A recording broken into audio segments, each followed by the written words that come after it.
Buenos días, hermanas. Vamos a continuar con la serie Aprendiendo de las Mujeres de la Biblia. Y vamos con el tema número 22. Se llama De Noemí a Mara. Y el tema ya es un poco más tranquilo, ya no es tan fuerte como el anterior, como el tema 21. Y bueno, ya vamos a pasar al libro de Ruth. Pero quiero decirles que este libro de Ruth, aunque es un libro diferente, es una historia que sucede más o menos en los tiempos donde eh, seguían los tiempos de los jueces en Israel. Es como si la hubieran sacado del medio de ahí. Jueces no cuenta la historia de Noemí, pero esta historia sucedió mientras en el tiempo de Israel no había rey, recuerden, y era el tiempo de los jueces donde alguno que otro se levantaba y ayudaba al pueblo de Dios, pero el pueblo, recuerden, hacía lo que bien le parecía. Entonces, pero bueno, esta historia ya no es tan fuerte como la anterior, pero vamos a leer qué pasó, dice. Aconteció en los días que gobernaban los jueces, que hubo hambre en la tierra, y un varón de Belén de Judá fue a morar en los campos de Moab, él y su mujer y sus 2 hijos suyos. Y recuerden que todas estas cosas que estaban pasando, porque ellos ya estaban en la tierra prometida. Y si ustedes se recuerdan cuando Dios le dijo a Moisés, ¿cómo sería la tierra prometida? Sería una tierra donde fluye leche y miel, una tierra muy próspera.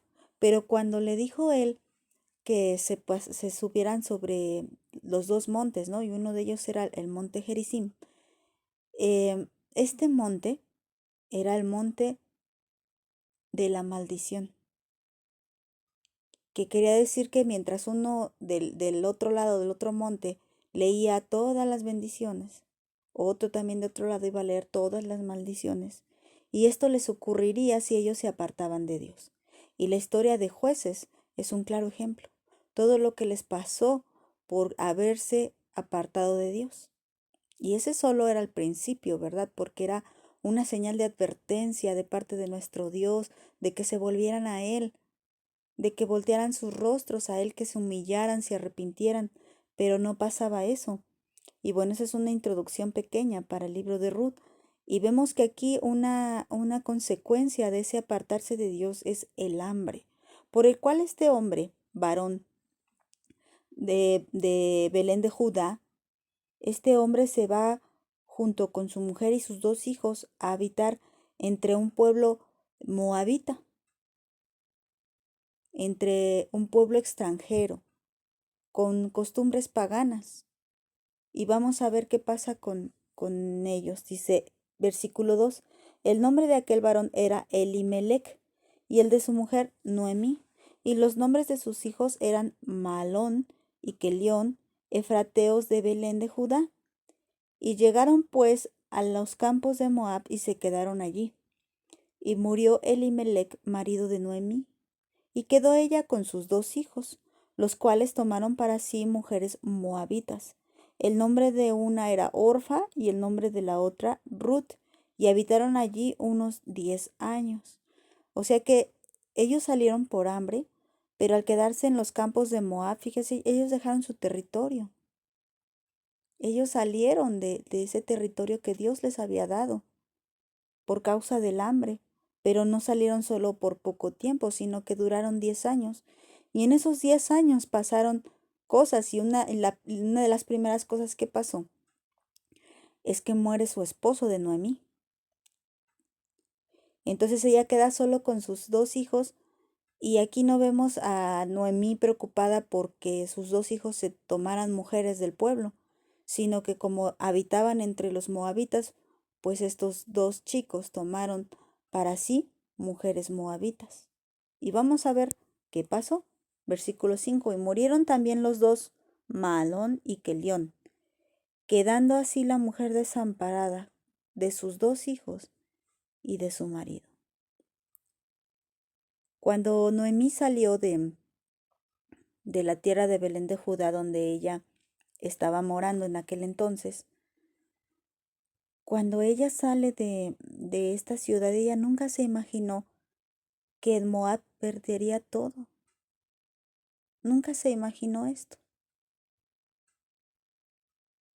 vemos a una mujer desamparada, una mujer que pierde primero a su marido y le quedaban sus 2 hijos, y por alguna razón Dios también les quita la vida. En 10 años, hermanas, pasó esto. Y ustedes saben que 10 años no son tanto tiempo.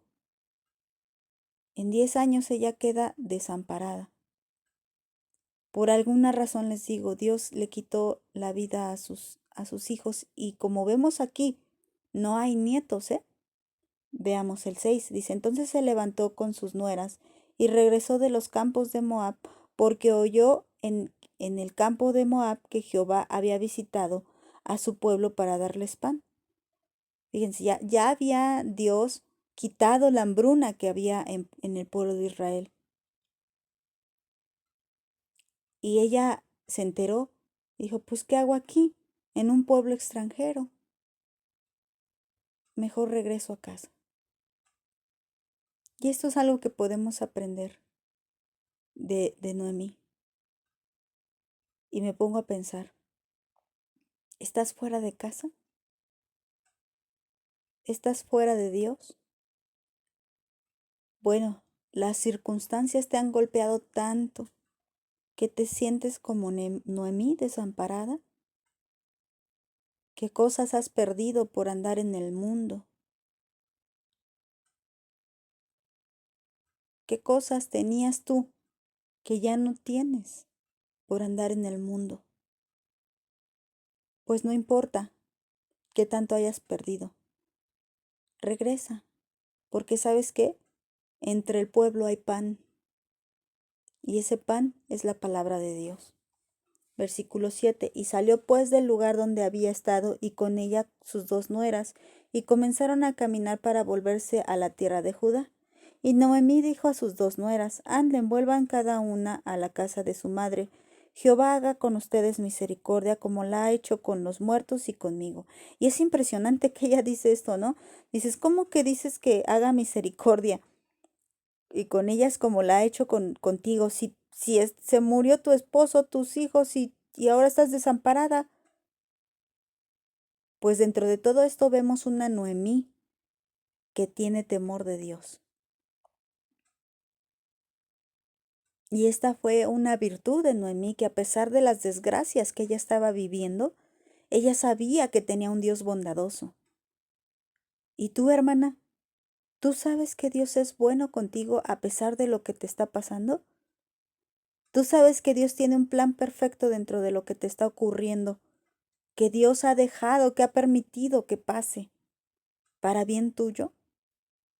Pues Noemí de alguna forma lo sabía, aunque sigamos leyendo. 9. Les conceda Jehová que hallen descanso cada una en casa de su marido. Luego las besó, y ellas alzaron su voz y lloraron, y le dijeron, ciertamente nosotras iremos contigo a tu pueblo.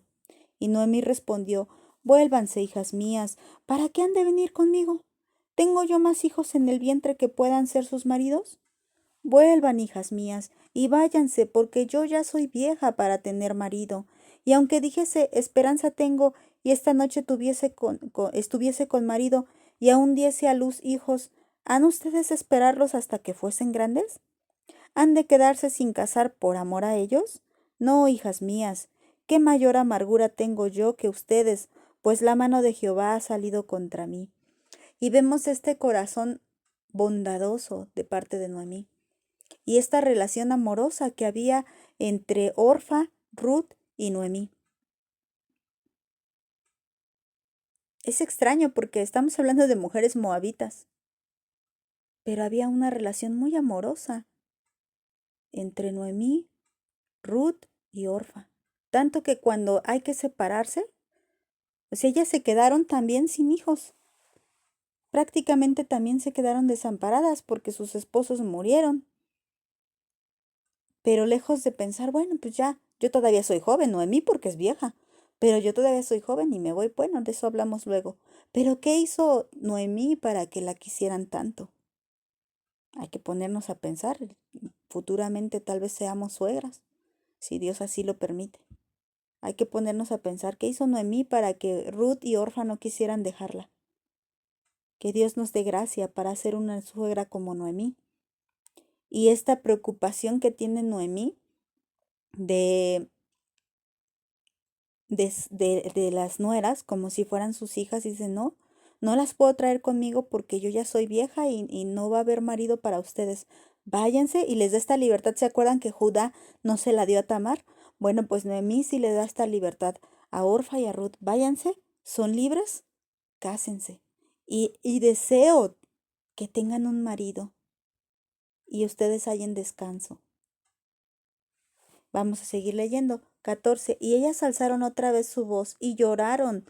Y Orfa besó a su suegra, mas Ruth se quedó con ella. Y me voy a brincar todos estos versículos porque esta historia continuará y nos vamos a ir al 19. Dice, anduvieron pues ellas dos hasta que llegaron a Belén. Y aconteció que habiendo entrado en Belén, toda la ciudad se conmovió por causa de ellas y decían, ¿no es esta Noemí? Y ella les respondía, no me llaméis Noemí, sino llámenme Mara, porque en grande amargura me ha puesto el Todopoderoso. Yo me fui llena, pero Jehová me ha vuelto con las manos vacías. ¿Por qué me llamarán Noemí? Ya que Jehová ha dado testimonio contra mí y el Todopoderoso me ha afligido.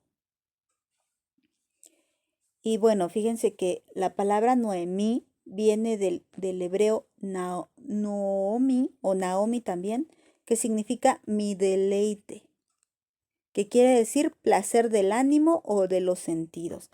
Pues alguien que está bien, que está contento, ¿verdad?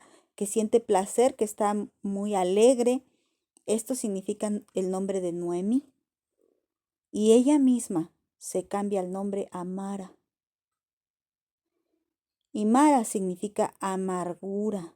Y fíjense qué significa amargura. La amargura es un sentimiento duradero de frustración, un resentimiento o tristeza, especialmente por haber sufrido una desilusión o una injusticia. Esto significa Mara, amargura. Quiere decir que ella constantemente se sentía frustrada por lo que le había pasado. Su tristeza era tan grande que podría llamarse amargura. Ya no quería que la llamaran deleitosa, porque no sentía deleite en nada, no sentía alegría en nada, su corazón estaba muy triste, su corazón desfalleció. Y ella cuando la ven, pues se extrañan porque pues me imagino el semblante que traía ella de regreso. Salió contenta, salieron, ella misma lo dice, ¿no? Salí bien, bien, íbamos toda la familia, ya me imagino, pues vamos allá y vamos a pasar esta hambre, no se preocupen, vamos a sobrevivir, y ahí estaban, ¿no? Pero no fue como ellos pensaron. Y a veces así pasa, los planes que nosotros tenemos no son nada con lo que realmente sucede. Y eso nos puede ocasionar una gran amargura y tristeza de corazón. Pero sigamos confiando, sigamos creyendo. Como en algún momento Noemí seguía creyendo que Dios era bueno. Es cierto que era tanta su tristeza que no podía esconderla y tanto que todos se dieron cuenta. Pero muy en el fondo de su corazón había una esperanza en ese Dios misericordioso que dentro de tanta tragedia la ayudaría. Como les digo, esta historia continuará. No ha terminado aquí, pero lo vamos a dejar para el siguiente tema. Que Dios las bendiga.